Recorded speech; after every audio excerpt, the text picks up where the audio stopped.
Okay, for this session, we are going to discuss the secured transactions. Okay, in the syllabi provided by the Office of the Bar Chair, we will note that it will cover the Personal Property Security Act, or we normally would refer to it as PPSA. Okay, Republic Act number 11057.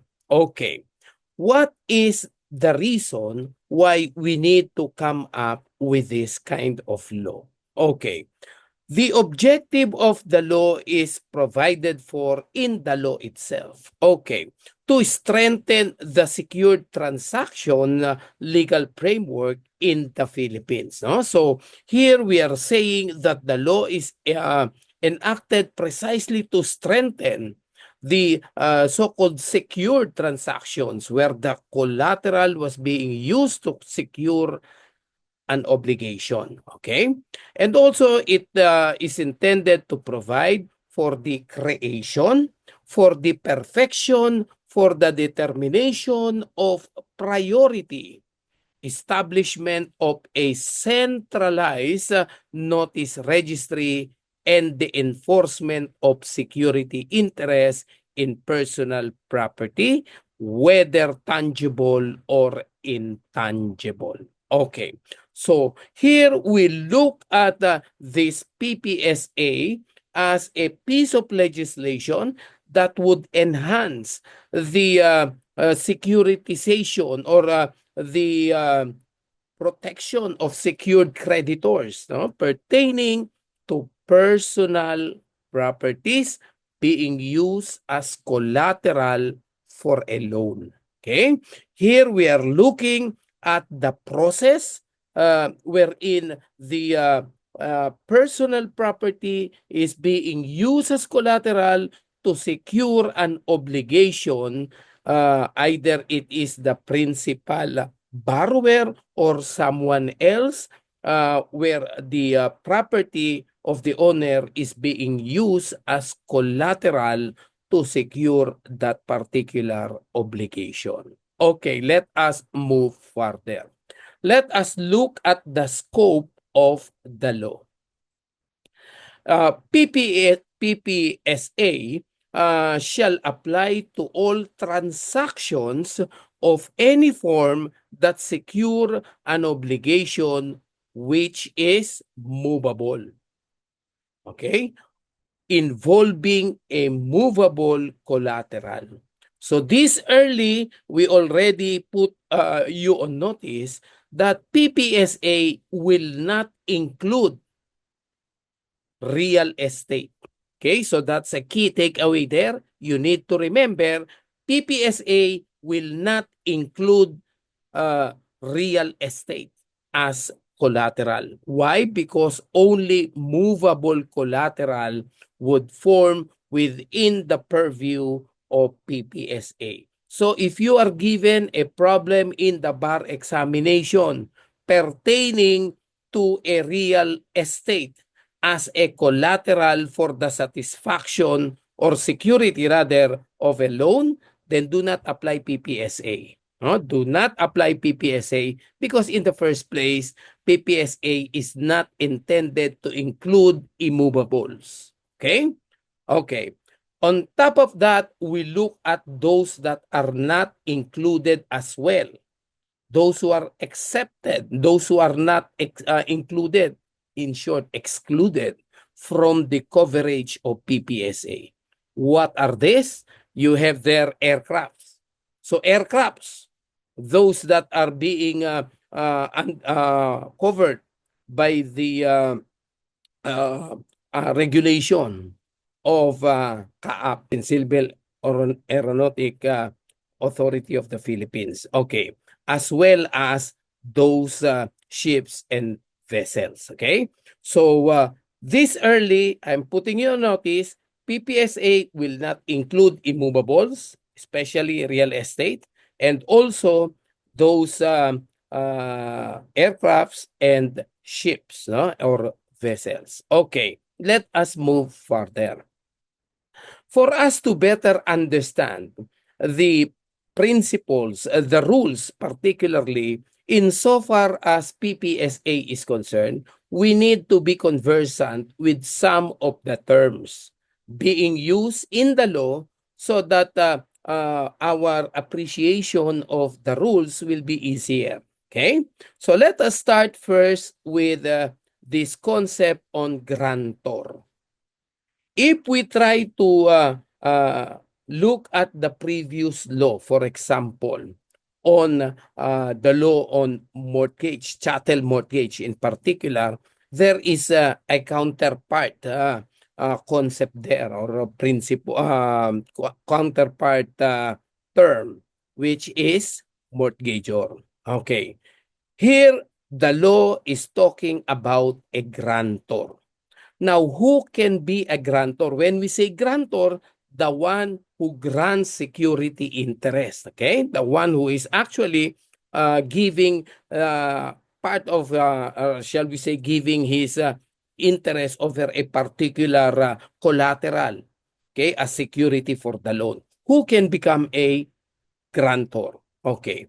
A person who grants a security interest in a collateral to secure its own obligation or that of another person. Earlier, I was talking about a mortgagor, no? A mortgagor who may be the owner of a, say, a car, a vehicle, which is being used as security for the satisfaction of a loan. Okay?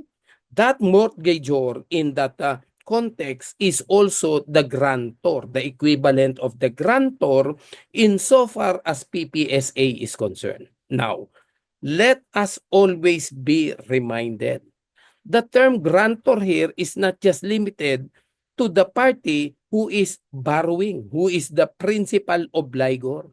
Because the grantor here might be the owner of that personal property being used as collateral to secure the loan of another person or another party. Okay?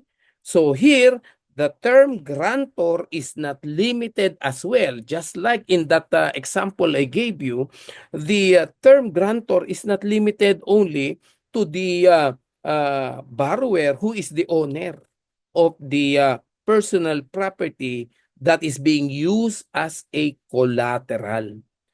Grantor can also pertain to one who is using his property to secure the loan of another person or individual. Okay? Also, a grantor may be the buyer or the transferee of a collateral that acquires its rights subject to security interest. One would like to purchase a vehicle, and this individual, say X, would like to purchase a vehicle. So he went to a bank to finance his acquisition of a vehicle. Now, the agreement is such that X now will use that same vehicle that will be financed by the bank as security for the payment of his loan in relation to that vehicle being financed by the bank. Okay. Is the one who is approaching this bank to finance his acquisition of the vehicle be considered as a grantor? The answer is yes. Because here, in number 2 of my enumeration here, we are saying that if one is a buyer or the other transferee, for example, he is just buying from a second-hand owner of a vehicle. No? So here, the buyer is acquiring the car which he is using as collateral for the payment of his obligation to the bank in relation to the financing of that same vehicle which he is acquiring. Okay? And in that particular regard, he is also considered a grantor, no? With the bank now as the secured creditor. Okay. So that is the situation in number 2. Okay. The third situation, A transferor in an outright transfer of accounts receivable. This might be something technical already, but let me explain this in a way that you will also understand. No, a transferor in an outright transfer of an accounts receivable. Here you have, say, a supplier of one department store. He is supplying his goods to this department store, and with the agreement that the department store will pay him 90 days from the date of delivery. So here, the supplier already delivered the goods to that department store for sale. Okay. But per his agreement with the department store, he can only get paid 90 days from the date of the delivery. Now, what this supplier is holding is merely a notice of a receivable. Okay? So probably it can be any proof that he is a recipient of this collectible from that department store. Okay. Now, this supplier is in need of additional cash because he needs to buy probably raw materials to continue with his operation. He needs additional cash. And since he is already going low on his cash flow, he decided to approach a financing company. And thereat, he would like to borrow money so that he can use it for his continued business operation. But he doesn't have other collateral other than his receivable from that department store. So he asked the bank, and the bank is willing to accept that receivable as collateral for the as a payment for the loan that he is acquiring. Here, there is an outright transfer of rights over the receivable. Okay, so here the supplier of that department store has turned over his proof of receivable, no, from that department store. And the financing company has contacted the department store concerning the use of the receivable for outright transfer to this financing company. And the department store agreed that they will pay instead directly whatever are the receivables from this department store directly to the financing company. This is what you call in the banking terms as factoring, no? Factoring agreement. So here the owner of that receivables, the supplier of the department store, is turning over, transferring outright whatever he will be receiving from that department store to the financing company. And the financing company will pay the supplier 90%, for example, of the total receivable. The 10% will now be in this particular transaction serve as interest. Okay, so the financing company paid 90% of the receivable and got the proof of collectibles, no, from the department store. In this particular instance, the supplier is also considered under the law a grantor, no? Because they are granting their interest over the receivable that they have in favor of that financing company. Okay? So that is the third concept of who can be a grantor. Okay? And then finally, the lessee of goods. Okay? So there might be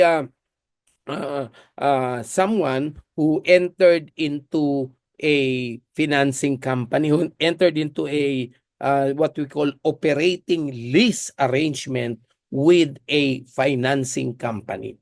So X is say a company engage in brokerage business. No, they are tracking and brokerage business.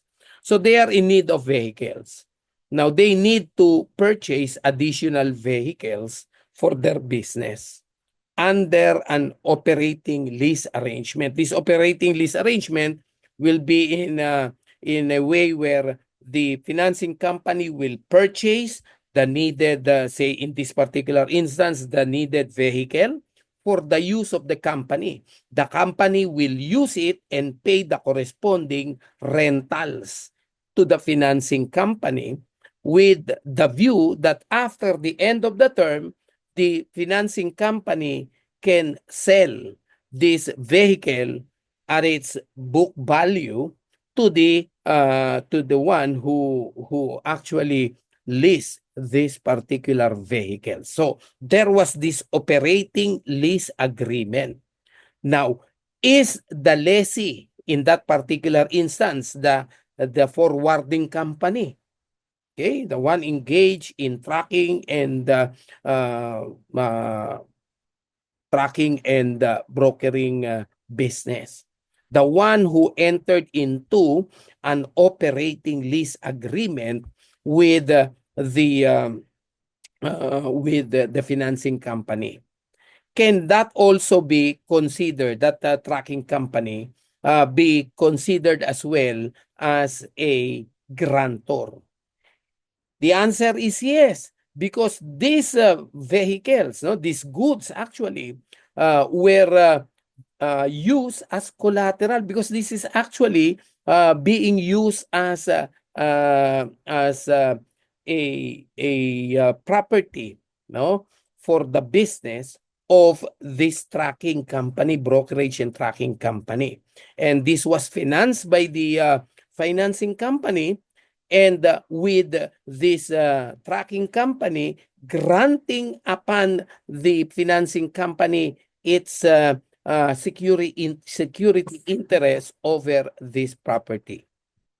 Okay, now we go to the secured creditor. Okay, the secured creditor. Who is the secured creditor? The secured creditor is the person who has that security interest.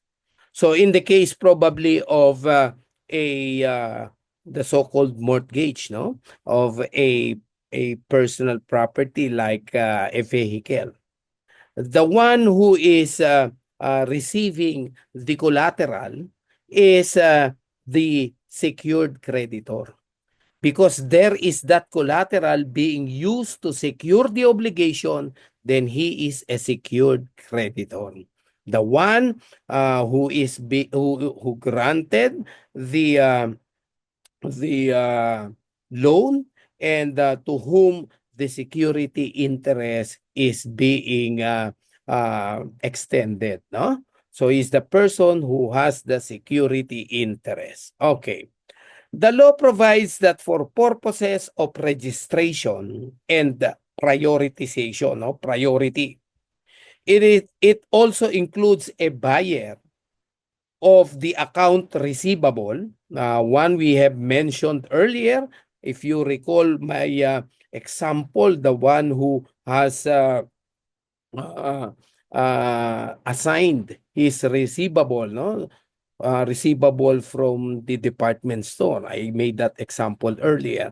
So for purposes of registration and priority, the term secured creditor also includes the buyer of account receivable and a lessor of goods under an operating lease for not less than 1 year. I mentioned earlier as well that when we talk about this uh,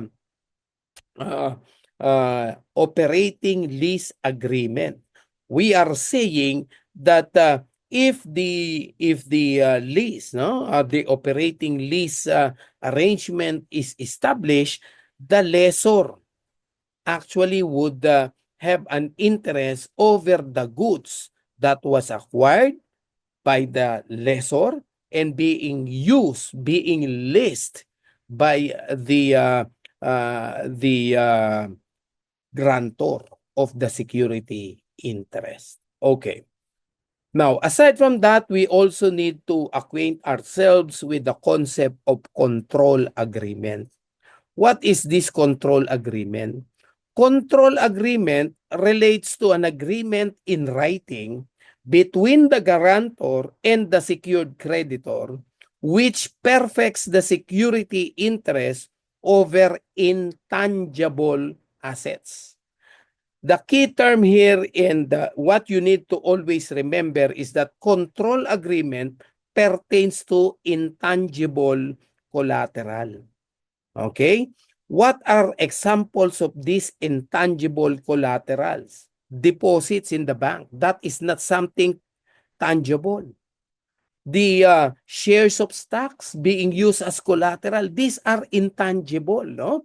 As opposed to a vehicle, for example, which is tangible. As opposed to a machinery, okay? A piece of heavy equipment used as collateral. Those are tangible.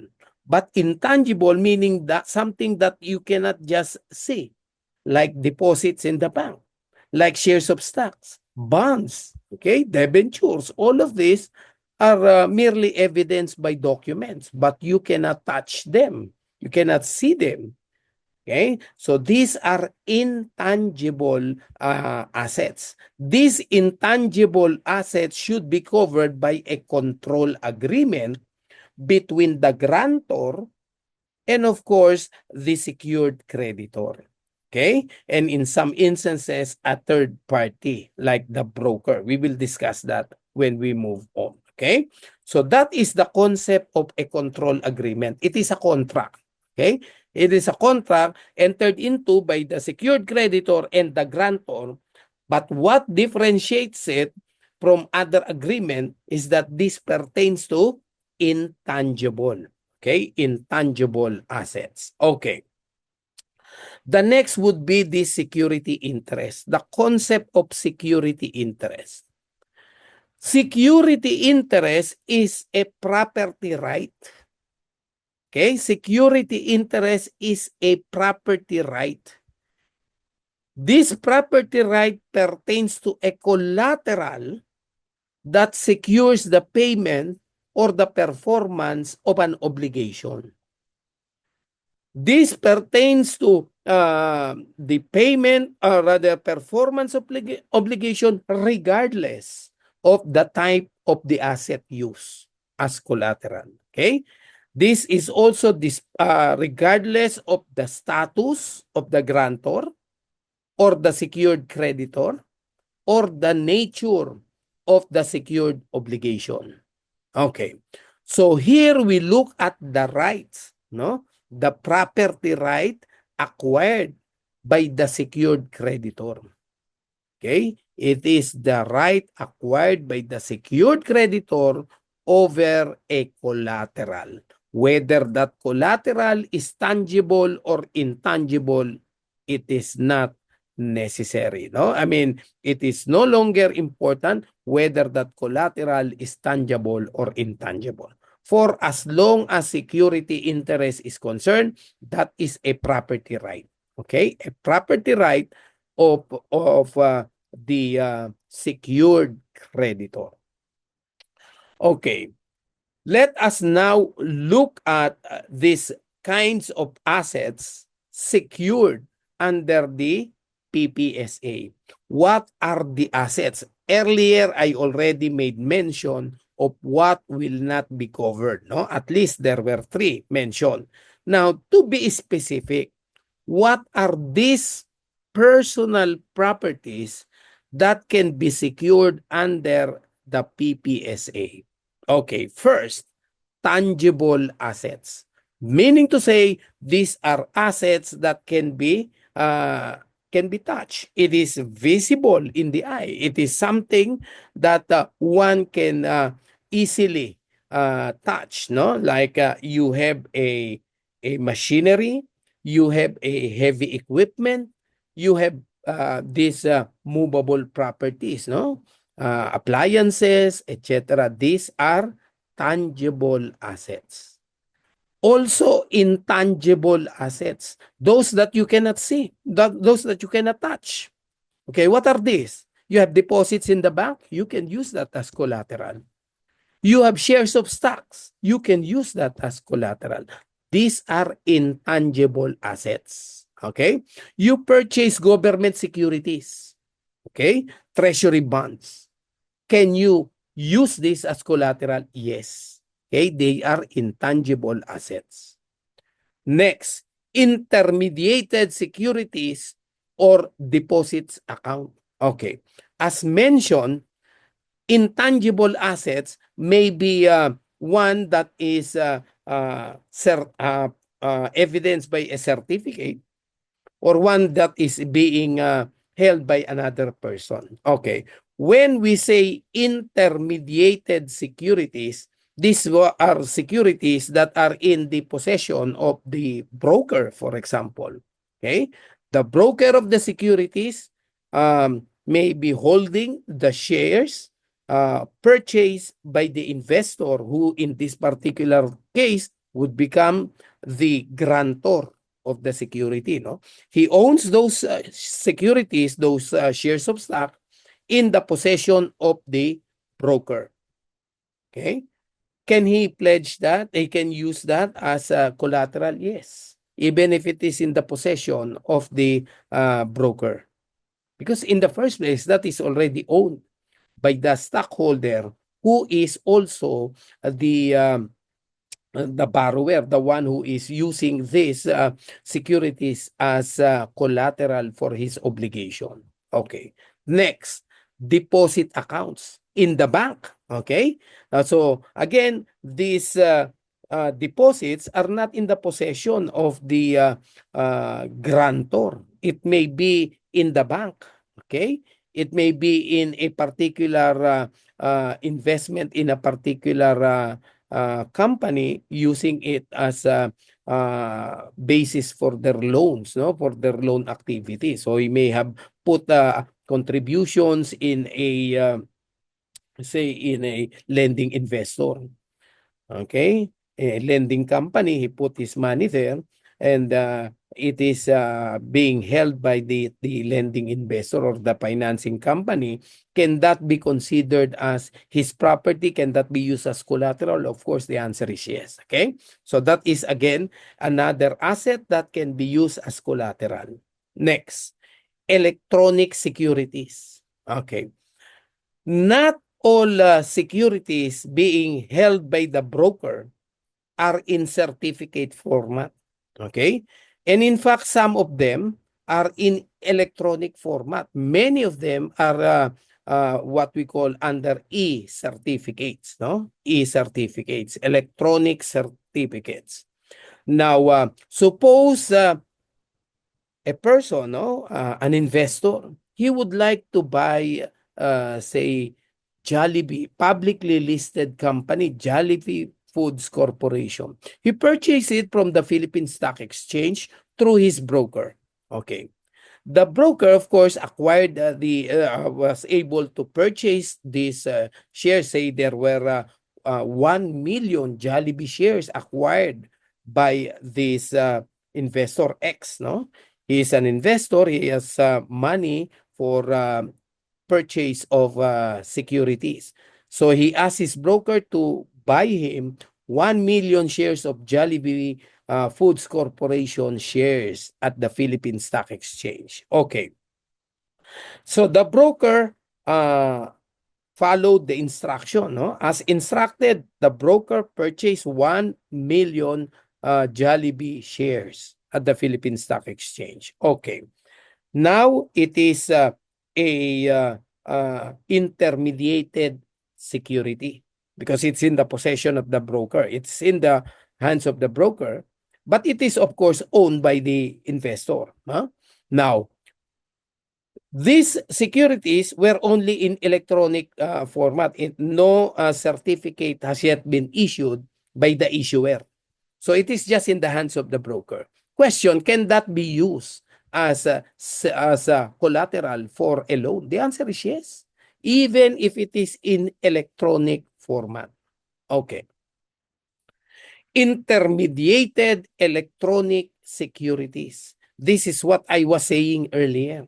In this particular instance, these electronic securities are in the hands of the broker. Earlier, the electronic securities may be still with the issuer. But whether the electronic securities is in the hands of the issuer or in the hands of the broker, it doesn't matter. The point being, these shares, no, these electronic securities can be used as collateral nonetheless. Okay, let's move forward. On the specific movable collateral, we have these deposit accounts with the banks. We have these accounts receivables. No? Earlier, I made an example. I gave you an example regarding these receivables. Okay, one that was acquired, interest acquired by the say supplier for the payment of the commodities, the merchandise that he delivered to the buyer on a deferred payment arrangement. Okay, so the one who received the goods may have issued an IOU, no IOU arrangement. I will pay in 90 days. So that's a receivable. Can that be considered as movable collateral? Yes. Negotiable instruments, obviously, checks, promissory notes can be used as collateral for the loan. Security certificate or electronic securities. I mentioned this earlier, no? So those shares of stocks, those bonds, those government securities, those treasury, those securities issued by the government, no? These are all collateral, movable collateral for a loan, no? Under PPSA. Inventory of goods. So even those, say, a farmer, no? A farmer harvested 100 kavans of rice. It's in his personal warehouse. Can he use them as collateral for the loan that he is applying for with a bank, for example? The answer is yes. These inventories can be used, in fact, as collateral. Okay? Okay, next would be equipment. Okay. Equipment is a very good example of a movable collateral. A printing company, publishing house, would like to purchase a brand new, top of the line printing equipment for the business of the company. They approach a bank or a financing company to purchase to finance their acquisition of that equipment. Okay, question. Can that equipment which the bank will purchase for the borrower be used as a collateral as well? The answer is yes. Okay? Next, consumer goods. Probably the one who would borrow money has goods. No? He is a trader of goods. So he has goods in his warehouse. Can he use those goods to secure his obligation with that bank, no, for the loan that he is applying for? The answer is yes. Okay? Then livestock. A good thing we need to understand that even livestock and other agricultural products. So a cow, a carabao can be used as collateral here. Okay? Vehicles, as I've said earlier, vehicles can be used as collateral. And of course, intellectual property rights. This is something new here. Huh? Intellectual property rights, as mentioned in my previous lecture. Huh? Intellectual property is a property by itself. Okay, so it can be subject to disposition. it can be used as collateral under PPSA. Okay? So if one is the owner of a well-known trademark, and this trademark has already gained the reputation in the market, and the owner of that is in need of additional capital for the business, can he use this intellectual property right over that already known trademark as a collateral for the loan? The answer is yes. Under PPSA, even intellectual property rights are now covered, may now be covered as collateral for an obligation. Okay? Now, let's look at the coverage of this particular law. Okay? On the issue, and this is an important rule, can future property be covered? Can it be used as a part of the secured collateral? Okay? So, for example, and this is a good example, there is this arrangement between the bank and the borrower. Part of the security agreement is that aside from the existing inventory in the warehouse of the borrower, the grantor of security, there is a stipulation in their security agreement whereby the grantor also grants security interest over other goods that will be acquired and will be placed in another warehouse of that same borrower. So there were two warehouses that were identified, one containing the existing inventory being used as collateral, and the other warehouse which does not have yet inventories there. In their agreement, it was stated that the grantor is giving the secured creditor security interest not only on the inventory in that warehouse where the inventory are located, the merchandises are located, but also for those merchandises that will later on be placed in the second warehouse. Can they be included as collateral, considering that there were yet no inventories there, which is why the borrower is applying for loan, because he will be buying additional inventories. Okay, and these additional inventories will be placed in the second warehouse. Now, can that be covered as well by the PPSA, by the security agreement? Can that be covered by, can that be included as collateral? The answer there is yes. Okay? A security agreement may provide for the creation of security interest in a future property. In that case, it is not yet a property owned by the borrower because he was just still applying for a loan. Okay? But the security interest over this property, okay, will be created only when the grantor acquires rights in it or the power to encumber it.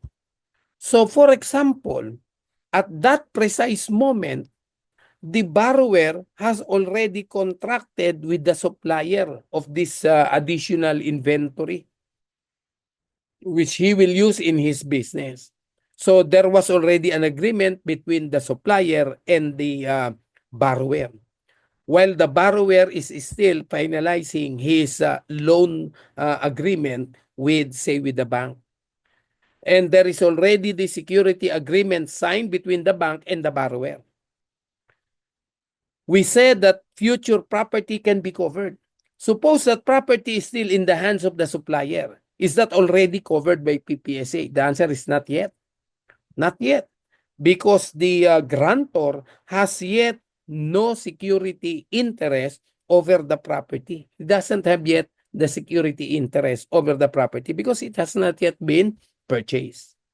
Now, the moment the bank granted the loan of the grantor now paid the supplier and the supplier now delivered the goods to the second warehouse. Notwithstanding the fact that these goods were not yet there when the security agreement was signed, these goods now will be considered as additional capital, additional collateral. Okay? These are considered additional collateral, well covered under the so-called security interest of the secured creditor. Why? Because it is included already in their security agreement. Okay? Let us move further. What are now those that are not included in the coverage of PPSA? As I have mentioned earlier, interest in aircrafts cannot be assigned under PPSA. Okay? Those aircrafts that are subject to Civil Aviation Authority Act of 2008. So if one would like to purchase an airplane and put it under as a collateral, can PPSA provision apply? The answer is no. Okay? It cannot. In the same manner that interest in ships cannot be subject of the coverage, cannot be included in the coverage of the PPSA. I mentioned that already in the beginning of this lecture.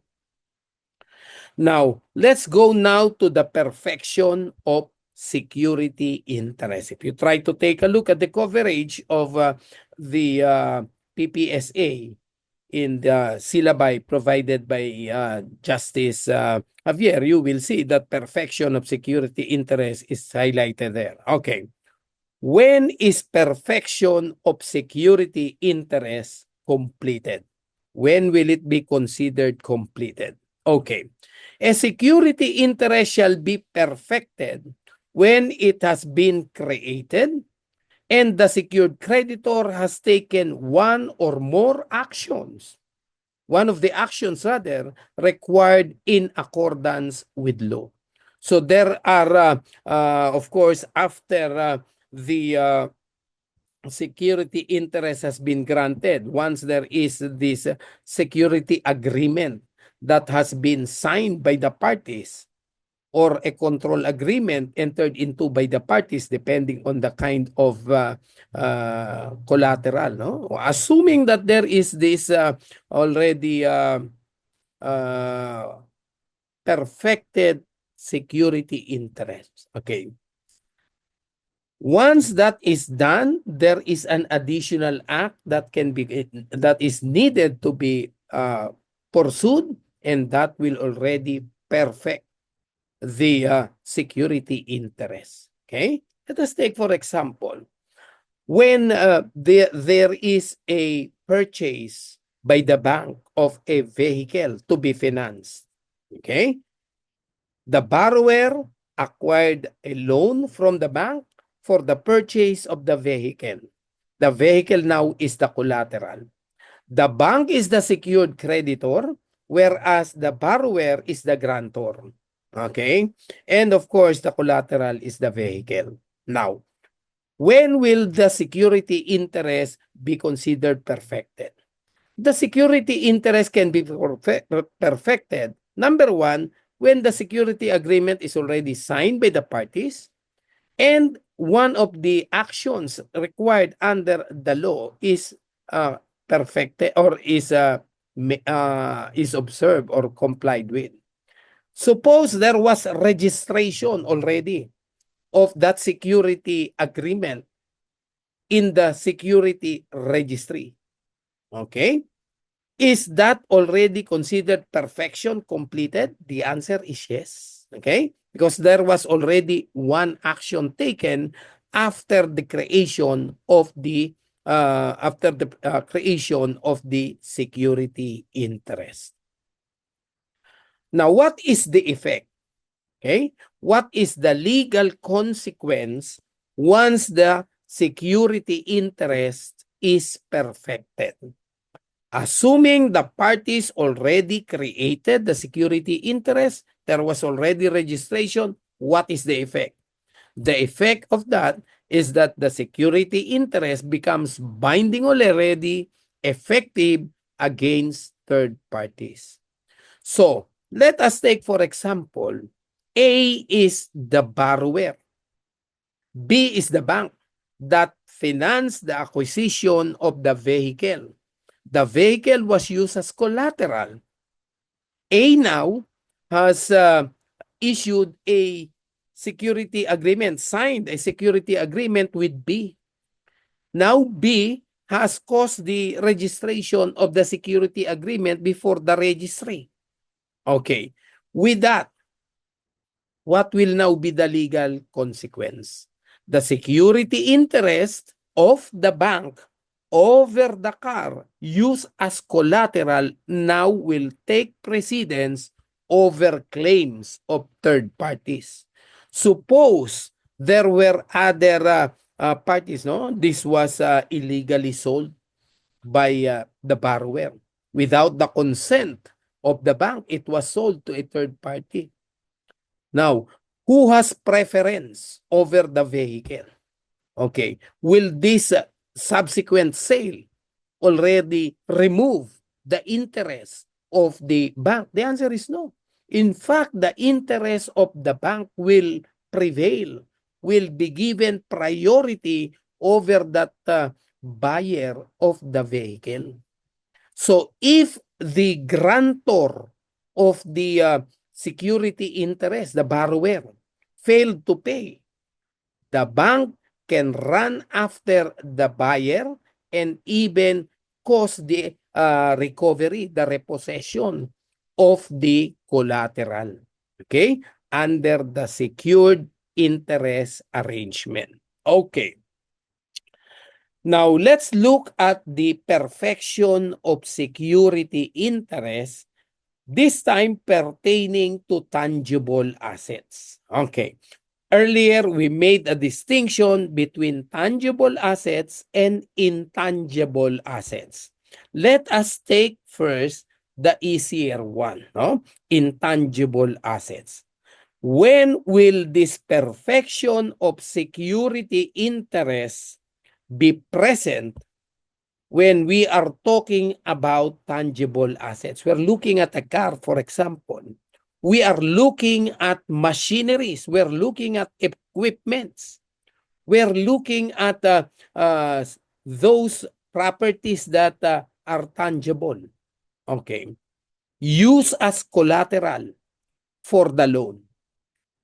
What would be the means by which perfection can be accomplished? Okay.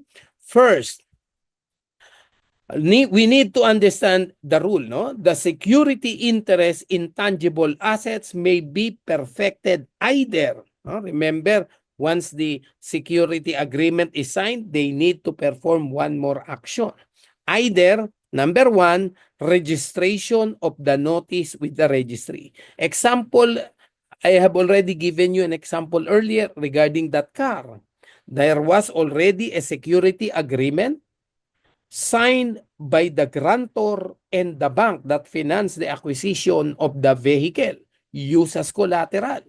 So, when will this security interest be perfected? Insofar as that car as collateral is concerned, registration of the notice, okay? Or rather, registration of that security agreement with the registry, okay? Okay. Now, that has been registered already.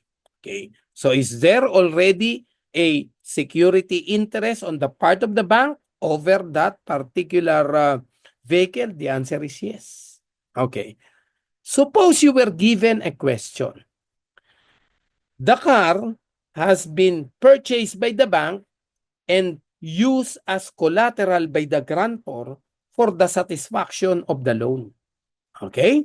So here, we're saying that the grantor, the borrower, already signed a security agreement and granting the bank as the secured creditor security interest over the vehicle used as collateral. There was a security agreement already signed. But the security agreement was not registered with the civil registry. Okay? It was not registered.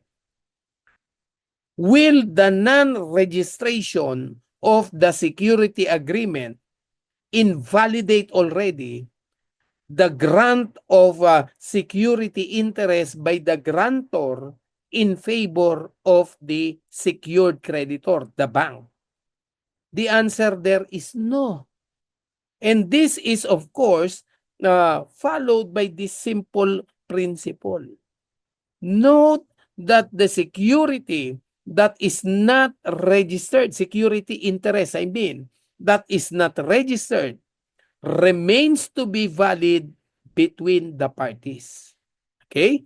As between the secured creditor and the grantor, that security interest granted to the secured creditor is still valid. And then what is the difference? Why register it in the first place? The difference lies on the effect to the third party. If it is registered with the registry, okay? If the security agreement has been registered with the registry, then it binds third parties. The same cannot be said when the agreement, security interest agreement, has not been registered with the registry. While it will be binding between the parties, it will not bind a third party who has no notice of the agreement entered into by the secured creditor and the grantor. It is only premised on fairness. Okay? One who has not been informed, one who has not been notified that there was a conflicting claim on that particular tangible property cannot be faulted because he was not made aware. There was nothing in the registry that says that this car is already a collateral for the loan. There was nothing of that nature. However, despite the fact that there was no notice in the registry, that same agreement between the borrower, between the grantor and the secured creditor remains valid as between them. Okay? As between them, it is a valid contract. Okay? Please take note of that. Okay, let's now move on.